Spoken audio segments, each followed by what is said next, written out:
அஸ்ஸலாமு அலைக்கும் வரஹ்மத்துல்லாஹி வபரகாத்து. கண்ணியமிக்க அல்லாஹ்வின் நல்லடியார்களே, இன்று திருக்குரானிலிருந்து ஒரு வசனம் சொல்கிறேன், கேளுங்கள். அல்லாஹ் கூறுகிறான், பெரும் பாவங்களையும் வெட்கக்கேடானவற்றையும் விட்டு யார் விலகிக் கொள்கிறாரோ அவர் மன்னிப்பு கேட்டால் உமது இறைவன் தாராளமாக மன்னிப்பவன். அற்பமானவைகளை தவிர அதற்கு மன்னிப்பு கேட்பது அவசியமில்லை. உங்களை பூமியிலிருந்து படைத்த போதும் உங்கள் அன்னையரின் வயிறுகளில் சிசுக்களாக நீங்கள் இருந்த போதும் அவன் உங்களை நன்கு அறிவான். எனவே உங்களை நீங்களே பரிசுத்தமாக கருதிக் கொள்ளாதீர்கள்.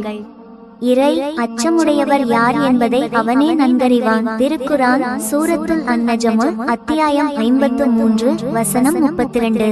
ஆகையால் அன்பானவர்களே, பெரும் பாவங்களை மன்னிக்க அல்லாஹ்விடம் துஆ செய்வோம். அல்லாஹ் நம் துஆவை ஏற்றுக்கொண்டு நம் அனைவரையும் நல்லடியார்கள் கூட்டத்தில் நிலையாக வைத்திட அல்லாஹ் அருள் புரிவானாக. ஆமீன்.